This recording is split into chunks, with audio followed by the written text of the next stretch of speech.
setor duitnya sampai 20, 30, bahkan ada yang 100 juta lebih. Nasi dariah aja 35 juta bu.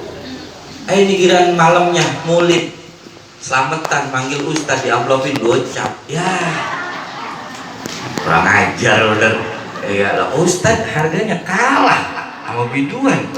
Iya. Aduh. Karena emang tuh ustaz nungguin tahlil doang. Iya. Dia ceramah kagak bisa, dia baca kitab kagak bisa. Iya, Allah ada yang 20.000. Ya. Barang punya pikiran Pak, Bu ya, besok-besok. Ini sih saya bukan orang sini. Nggak apa-apa saya ngomong begitu. Ya, kalau Abi Rizal yang ngomong, kagak enak dia. Ya. Yang kedua nih, ya biar tahu juga. Orang tua kan ada 3. 1 mayuwallidu, orang tua yang melahirkan kamu, bapak sama ibu berarti. Nah, yang kedua mayuwallik, orang yang waliin kamu, berapa? Mertua berarti. Yang ketiga mayurabbik, orang yang didik agama kamu, itu orang tua kamu 3. Kalau ditanya mana yang paling afdol, mayurabbik, orang yang didik agama. Kalau bapak sama emak kagak bisa ngajarin ngaji, dia cuma bisa ngempanin fisik kita. Tapi yang selamat itu apa? Ruh kita. Makanya guru lebih utama daripada orang tua sebetulnya. Kalau guru agama ya, bukan guru matematika, apalagi guru penjas. Bocah suruh nendang bola, begitu kagak. Iya. Guru agama kita diajarin dari alif-alifan gitu ya.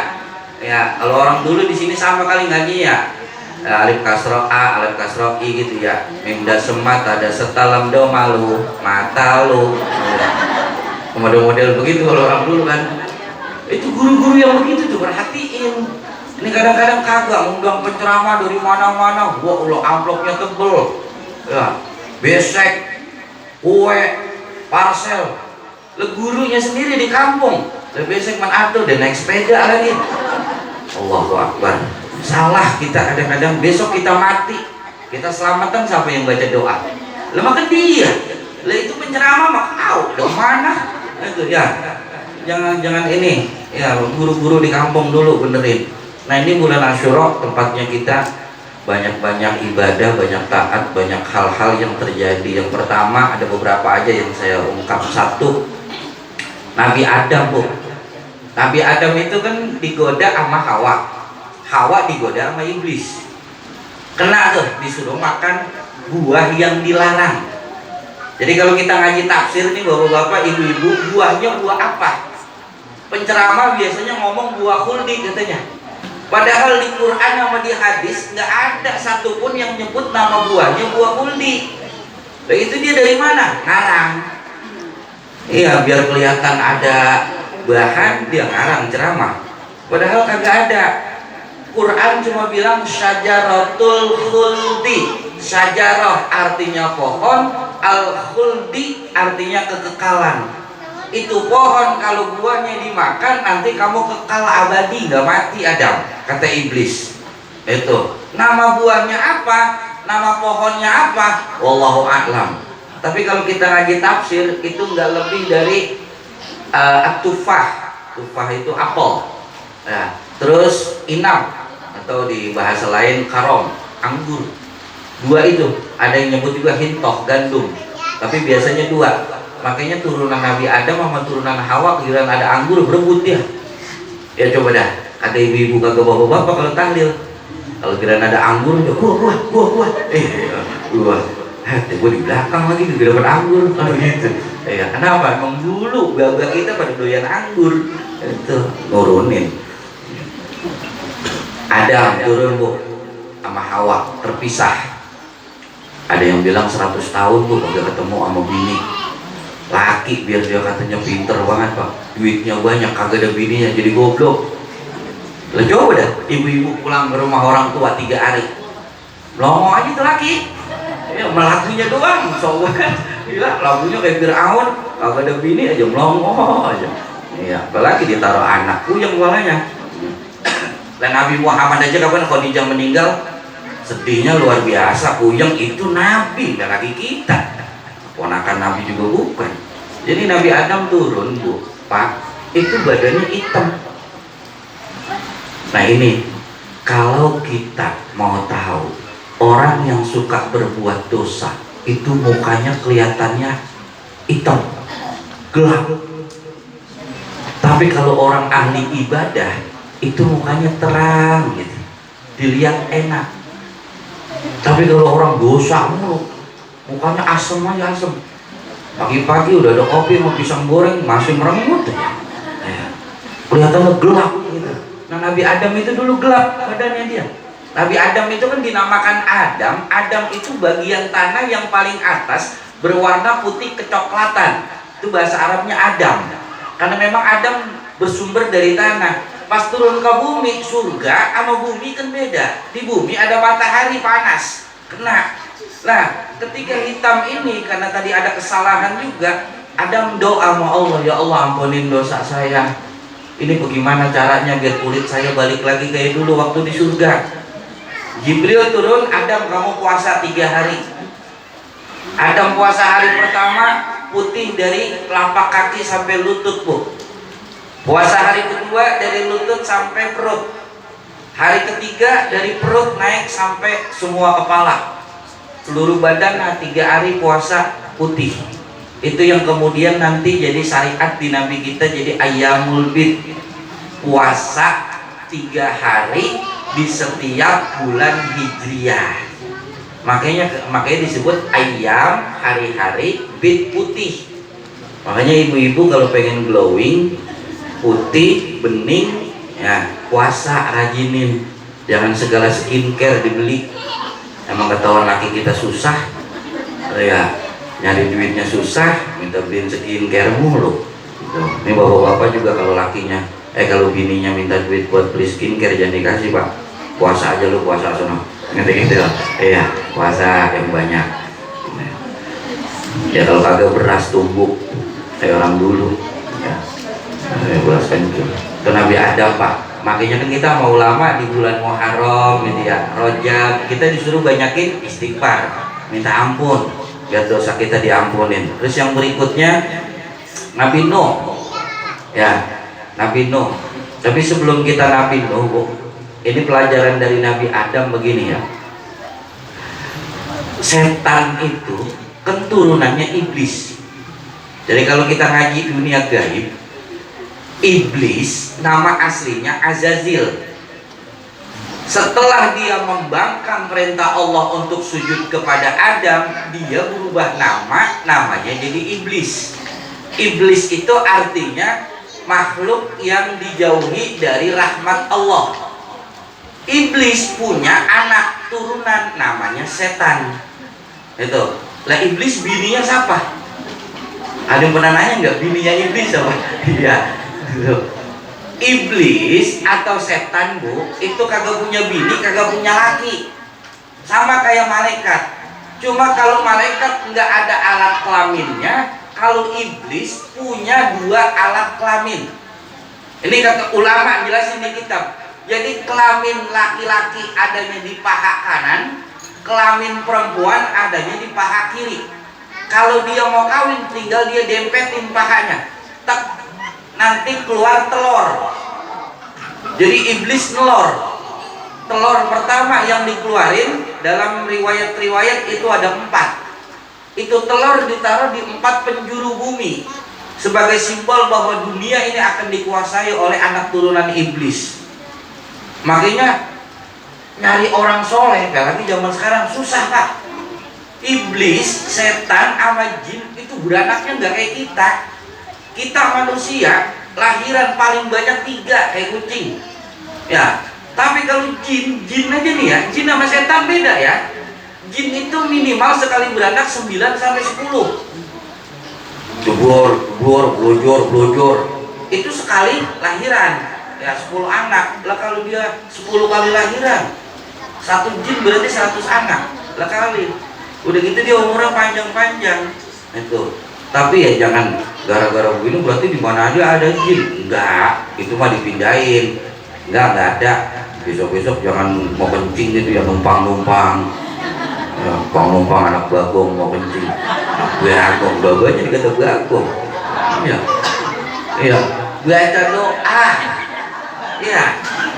Baca doa auzubillahi minasyaitonirrajim minimal begitu. Auzubikalimatillahit tammati min syarri ma khalaq. Kabur itu ntar. Tuh.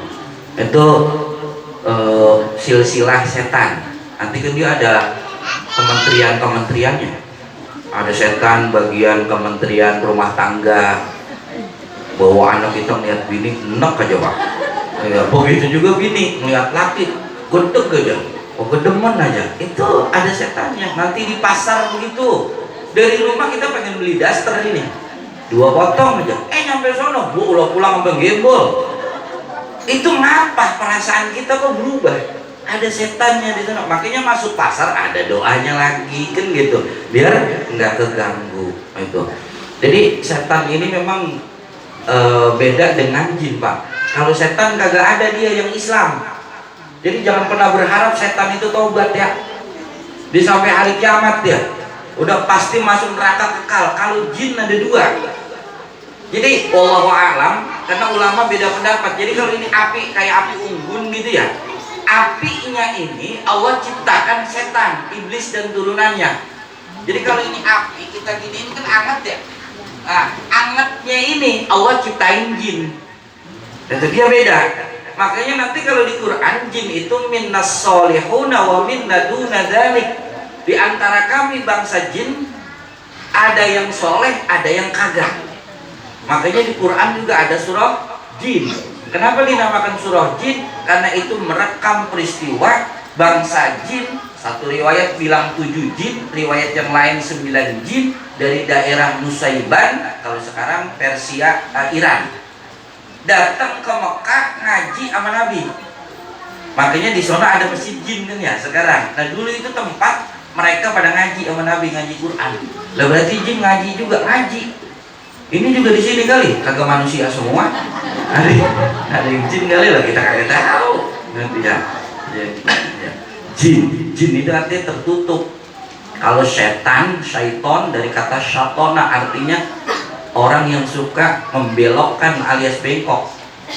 Makanya kan kalau di surah Anas minal jinnati wanas, yang tukang goda dari jinnah, sesuatu yang kagak kelihatan, wanas dan dari manusia. Makanya setan ada 2. Lo mau kemana? Mau ngaji dulu no. Ya bulanan ini udah sini main catur. Nah itu setan itu dia, bukan orang itu. Ya setan itu. Yang kedua, setan itu begini pak, bu. Kadang kita sama maksiat kagak kena. Nonton dangdutnya kagak, maboknya kagak, haram. Kagak kita kagak kena. Tapi giliran pulang ngaji, nah ini setan nih. Ya, ngaji kita dengerin ya, dapat ilmu kita. Giliran pulang aja, ada orang lagi pada kongkoh, hati ngomong. Keluar dari masjid, hati ngomong. Emang di kampung ini kayaknya gua doang yang paling soleh. Yang ngomong apa itu? Ya, kena udah itu. Kayaknya sih yang pantas masuk surga di sini gua doang ini. Iya. Pernah nggak begitu kadang-kadang? Dia sih mau gua kayaknya pinteran gua. Hati itu kan kita kagak berasa. Atau iya, kadang-kadang begini ya. Kita ngasih duit orang, atau tadi itu yang Abi Rizal bilang apa, santunan yatim. Kita santunan yatim, kita umroh, kita haji, bikin pertemuan orang, kita undang semua. Artinya emang kita tahu pengen apa. Makanya kalau kata Abdullah bin Umar, ada yang bilang, bapaknya yang ngomong Umar, al-wafdu katsir wal hajju qalil. Yang datang ke Mekah mah banyak, tapi yang terhitung haji dan hajinya diterima itu jumlahnya dikit. Ya Allah alam ya, kita nggak bisa nuduh orang, tapi itu kadang-kadang godaan setan di situ, Bapak Ibu. Kita kagak sadar, hati kita merasa. Makanya jangan suka ngomong aku atau gua, bahasa Betawinya. Dikit-dikit ngomong gua. Ya. Itu termasuk kalau kita ngaji bab sholat, sembahyang begini nih, apa bahasa Betawinya dengkreng. Ya. Itu nggak batal tapi makruh. Kan kalau sembahyang begini ya. Allahu Akbar, itu kan begini. Ini begininya kan sunnah Bapak Ibu. Ya. Jadi kalau nanti misalkan di mana-mana Allahu Akbar, lihat orang tangannya begini doang sembahyang sah. Ya, tapi kalau kita karena kagak biasa di Indonesia jangan. Tadi kata ISIS. Ya. Jadi Allahu Akbar dia begini. Gitu. Dengkreng. Mau satu atau dua itu tetap sah sholatnya, cuma makruh. Termasuk hal yang dimakruhkan dalam sholat kecuali memang ada sebab, pinggangnya sakit misalkan. Kenapa makruh? Karena dulu setan, iblis, waktu diusir dari surga itu dengkreng. Jadi sambil dengkreng dia ketawa, hahaha begitu. Kan udah pasangannya itu. Orang lagunya kalau udah kayak iblis, sombong, biasanya mau dengkreng mulu. Ya, apa? Gua dilawan. Ngomong begitu. Lah iblis kan ngomongnya gua mulu ya. Lihat ketika ditanya sama Allah, "Ngapa iblis kagak mau sujud sama Adam?" Ana khairun minhu. Ana kan saya lebih baik daripada dia. Itu orang kalau udah ngomong gua. Ini kalau kagak ada gua mulu gua. Ya kalau kagak ada lu apa sih emang? Ya gua mulu gua. Ya dikit-dikit kadang-kadang ini masjid, ini musola. Kalau kagak ada gua, ya kagak jadi gua lah. Ya itu orang jangan sering-sering ngomong gua ya. Aduh, dikit-dikit gua. Ya sebut aja nama. Aduh. Ya sesekali nggak apa-apa. Yang kedua, Nabi Nuh itu kan katanya 80 sampai 100 orang bu. Dakwah 1000 tahun kurang gocap 950. Ini kita belajar sabar nih, ya yang ustad-ustad atau yang anak-anak muda. Yang ustad yang namanya dakwah pasti ujiannya banyak, rintangannya banyak. Belajar juga begitu. Nih anak-anak muda yang masih pada ngaji di sini, jangan bosen, jangan merasa capek mulu, apalagi di pesantren. Kalau pesantren lebih parah lagi dah, ya. Tapi ya itulah orang belajar, orang dakwah pasti begitu. Ya seperti ini mantunya Amir Rizal kita doain masih muda ya, mudah-mudahan bisa istiqomah. Karena kadang-kadang maaf ya bapak ibu ya, ustadz itu paling gampang kena penyakit sombong. Satu, dia merasa paling pinter. Yang kedua, hubud dunia, demen cinta sama dunia. Jangan heran kalau ada ustadz kadang-kadang lebih milih acara di rumah orang kaya. Kadang-kadang tahlilan, roahan ada 4. Orang susah ngundang duluan, orang kaya belakangan. Yang datang kira-kira kemana tuh ustadz? Dalam kaya lah. Yang miskin ntar aja setengah 11 malam. Itu nasi udah pada kering gitu ya, nungguin. Kesian banget orang susah. Orang susah emang begitu, udah ngomong salah, dia diem salah. Ya. Lu diem aja ngapa? Lu punya duit, tuh. Lu jangan ngomong mulu, emang lu punya duit, tuh salah lagi. Iya. Tapi kalau orang kaya, dia kentut aja dikata sehat. Iya ada. Dan gua lo kan main Pak Haji, sehat itu. Ya lah, sehat Pak Haji, duit banyak. Itu yang begitu goda-godaan tuh ya. Maka ini nyiriinnya gini aja, kalau sekarang mah kagak ketahuan.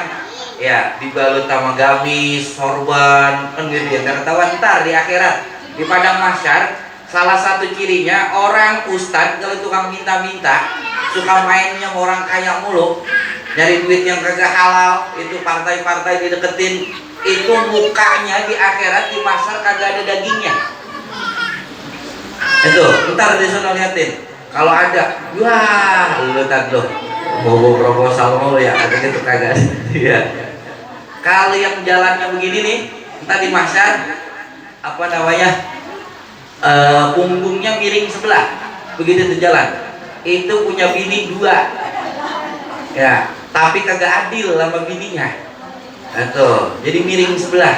Kalau mau kawin pak, tapi yang adil, jangan mentang-mentang motor baru digebekin mulu, dilapin mulu, kirain aja motor lama, diantepin aja tuh motor. Nabi Nuh kita belajar sabar ya, hidup itu berat, makanya jangan ngeluh mulu nih ya kalau susah gitu ya. Perasa apalagi ibu-ibu, bu, jangan ya Allah bu, dilaknat bu, bisa-bisa itu menyebabkan masuk neraka. Perempuan yang masuk neraka tadi kata Ustaz Ferdi baca kitab dulu Jen ya, itu nanti ada keterangan salah satu yang menyebabkan perempuan banyak menghuni neraka, kan kata Nabi begitu ya, salah satunya itu mungkin suami mulu, nggak sabar sama laki. Bang, anak udah 5, kawin udah 20 tahun, perasaan gue nggak pernah ngerasain senang hidup sama lu. Gitu ya. Itu kalau ada bini yang ngomong begitu tuh ya, habis itu pahala ibadah dia semua bu. Ya jangan. Lalu terus bagaimana? Ya sabar aja dulu. Kalau misalkan bini kita yang kerja, lakinya ngopi doang kerjaannya sama mancing, itu boleh apa kagak bini yang nafkahin? Namanya bukan nafkah, namanya sedekah. Jadi udah bang, kalau emang lo kagak mau kerja, biarin gue yang kerja nih, makan dari hasil kerja gajiannya bini selama 1 tahun. Itu boleh nih ya, secara agama di kitab Fathul Qorib, bini itu boleh menyedekahkan alias digratisin, dapat pahala ntar. Iya udah bang, gua empanin lo, ayam gua empanin, lo gua empanin. Itu sampai udah laki sama ayam, kagak mau kerja. Itu. Yang kedua caranya bu, itu suami bisa jadi diutangin. Utangnya 2 bu. 1, bang, selama 1 tahun ini seharusnya lo ngasih gua nafkah, gua nyari makan sendiri. Sehari gua habis 100.000 kali setahun, lu bayar utang sama gua, utang nafkah. Yang kedua, lu gua empanin setahun. Ya kalau tadi 10 juta, 20 juta lu bayar sama gua. Itu sebetulnya begitu secara hukum, cuma kan kadang-kadang kagak, bininya kagak ngerti, lakinya belagu. Ya akhirnya ditindas. Itu seharusnya begitu bu. Boleh, termasuk mas kawin nih ya. Mas kawin hati-hati. Bapak jangan main pakai aja mas kawin istri, itu udah hak istri, bukan punya kita. Jadi begini, kalau ini ada dulu kita kawin 2 gram. Ya kalau orang dulu kan dikit-dikit ya, 2 gram kayak anting-anting bocah. Iya, mas kawin 2 gram, 2 gram nih ya. Kalau sekarang dijual 6 juta ya. Bang, lo kan udah di PHK kerja, udah dagang sono. Nih gue modalin emas kawin dulu jual. Tapi ya ini gue ngutangin sama lu ya, boleh bu begitu ya. Ntar kalau lu untung ganti gitu, kalau rugi tetap ganti ya. Itu bagaimana ke caranya itu. Terus yang kedua, kalau ibu-ibu ikhlasin lebih bagus. Bang udah sono dagang nih, gue modalin emas jual. Lah ini bagaimana, udah ngapa segala hitung-hitungan, emang lu nyari makan juga nyari untung buat kita bareng-bareng, udah biarin. Lantar lu punya lu habis udah bang, biarin udah gua ya begini, emang kawin malu juga emang udah susah terus udah ya. Itu begitu, itu nggak apa-apa, itu nggak apa-apa, tapi jangan sekali-kali makan ya pak. Itu ya, kecuali nanti itu udah jadi waris, bini mati suami itu dapat, suami mati istri dapat. Kalau suami mati, istri dapat kalau ada anak 1/8, kalau nggak ada anak 1/4, sisanya nanti buat anak-anak. Itu. Kalau istri yang mati, itu suami dapat setengah. Kalau ada anak 1/4. Loh kok gedean laki? Iya, takutnya kita masih punya anak kecil, siapa yang tanggung jawab? Lah kan bapaknya. Kadang-kadang saudaranya pada pergi aja udah. Bapaknya 1, kalau punya anak kecil, kalau kagak punya anak lo buat kawin lagi dia. Iya modalin itu di kuburan, marah-marah aja kita masih ya. Itu bukan gak boleh dipakai kawin lagi gitu. Sama secara hukumnya begitu. Nanti kapan-kapan kita panjangin lagi. Terus Ibrahim, nah ini terakhir Ibrahim ya. Ibrahim itu kan di bulan Muharram mau dibakar sama Raja Namrud, kemudian mau diselamatin. Nah ini pelajarannya banyak bu. 1, Ibrahim itu kebawainnya semuanya apa? Nabi bu. Itu kalau kita baca rawi tadi di sini bacanya apa? Berjanji ya. Ya, berjanji itu kan yang di wabadu, nanti ada ujungnya ila zabihi Ismail nisbatuhu wa muntama. Gitu. Nabi Muhammad itu nasabnya nanti ujungnya sampai Ismail yang disembelih. Ismail bin Ibrahim dari bini kedua. Jadi Ibrahim itu bininya sebetulnya banyak, bukan 2 doang. Ada yang bilang namanya Siti Konturoh. itu nanti lari ke Asia Tenggara, termasuk orang yang hidup di Pulau Jawa turunan dari situ katanya, ya wallahu alam. Tapi memang di kitab tertulis gitu. Tapi yang terkenal dua, satu Sarah, kemudian Hajar. Sarah nanti punya anak Ishak. Ishak itu artinya tertawa, Bu. Kenapa dinamakan tertawa? Karena Sarah waktu dikabarin bakalan hamil umurnya 80 tahun. Ibrahim 120 tahun. Jibril turun, Sarah nanti kamu bakalan hamil punya anak. Ketawa dia. Lah nenek-nenek gunting. Itu ya.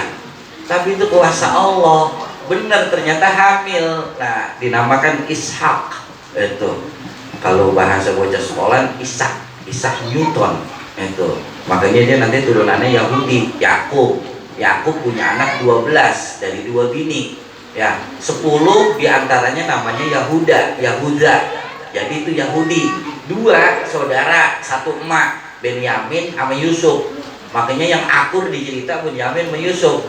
1 emak, itu 1 bapak. Kalau sama 10 kagak, beda emak. Biasanya begitu. Ya, saudara anjing. Ya, berantem mulu. Itu turun, itu terus. Nah, ini Ibrahim kan kuat dia tauhidnya bapak-bapak ya. Ke anaknya Ismail diturunin begitu juga. Ke anaknya Ishak begitu, Ishak nurunin lagi ke Yakub. Lihat Quran. Ketika Yakub mau meninggal, dia kumpulin anaknya tuh. Am kuntum syuhada'a idh hadara Yaqubal maut idh qala li bani. Ketika Yakub ngomong sama anaknya, ini tolong kita juga begitu. Ketika Yakub dalam sakaratul maut ngomong, anaknya dikumpulin sini tong. Apa yang dia omongin? Mata buduna mim ba'di. Kalau bapak udah kagak ada, apa nanti yang kamu sembah? Kalau bapak udah kagak ada, lu masih ngaji apa kagak? Kalau bapak udah kagak ada, lu masih sholat apa kagak? Iman, tauhid, ibadah yang ditanya tuh kalau orang soleh. Kalau kita kan kagak, sini tong. Bapak Roman udah kagak kuat banget ini. Ya, ono sawah di Kerawang, jangan pada lu berantem ya. Ya ono lu udah bontot di sono, ono sono lu yang rada bengalan lo belakang tombiran lo. Kadang Belanda aja Belanda kita omongin. Ya, ujung-ujungnya apa? Kita mati berantem itu anak Pak. Berantem biasanya. Ya. Makanya warisin kesolehan, warisin iman. Mata buduna mim ba'di, ibadah yang ditanya.